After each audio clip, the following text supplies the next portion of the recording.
It was a foggy October morning in 2003 when the quiet town of Pine Valley, Oregon, stopped feeling safe. At 7:43 a.m., the body of 17-year-old Lacey Monroe, a senior at Pine Valley High, was found in the school's old gymnasium, strangled, her class ring missing, her phone left neatly beside her. By lunch, every student knew. By nightfall, the whole town did.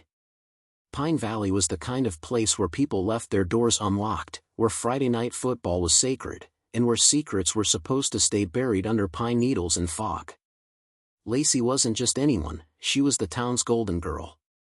Straight-A student, cheer captain, prom committee chair. Her best friends described her as sunshine in sneakers. But in the weeks leading up to her death, that sunshine had dimmed. Her diary, found later by police, hinted at something darker. "He knows. I think he's watching me again. I can't tell anyone." Police quickly rounded up suspects, 4 of them, all students. Evan Dorsey, Lacey's ex-boyfriend. Star quarterback, charming, but known for his temper. They'd broken up 2 weeks before her death.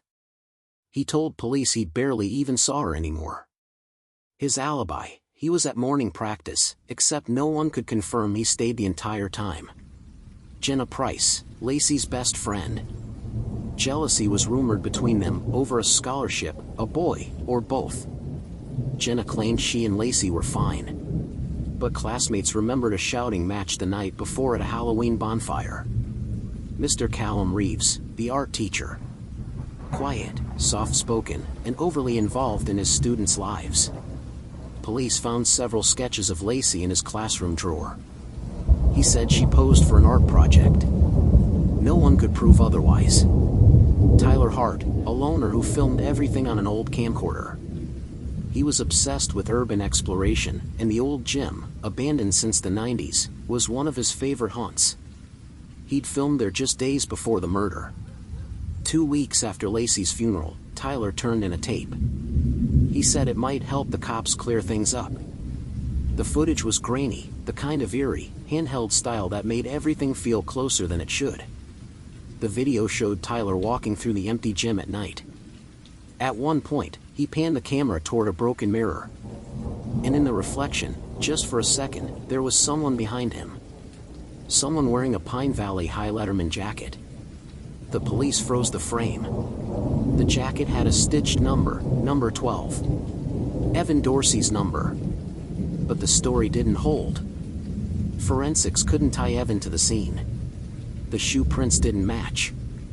And the murder weapon, a thin black cord, came from a janitor's supply closet, accessible to anyone.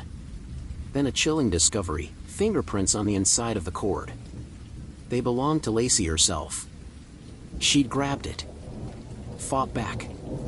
Which meant her killer was close enough to see her fear. As the case grew colder, whispers spread that the real killer wasn't one of the students at all. An anonymous letter arrived at the Pine Valley Gazette 2 months later. It read, "You're looking in the wrong halls. The monster wears a badge."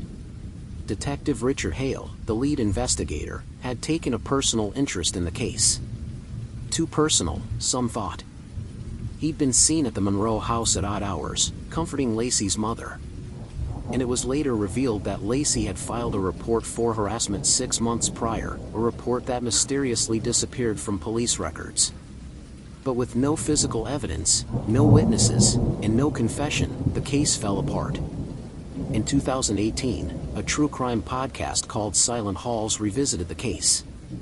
The host tracked down Jenna, now living in Montana, who broke her silence for the first time. She claimed Lacey had been planning to leave Pine Valley, and had written a letter naming someone she feared. That letter was never found. But the podcast unearthed an old locker key, one that didn't match any student's locker. When police reopened the evidence box, the key fit a storage locker at a bus depot 2 towns over. Inside, a folded Pine Valley High Letterman jacket, number 12.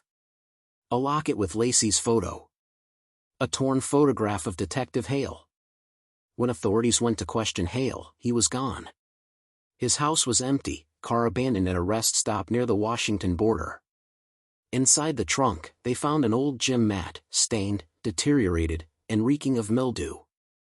DNA testing confirmed it, traces of Lacey Monroe's blood.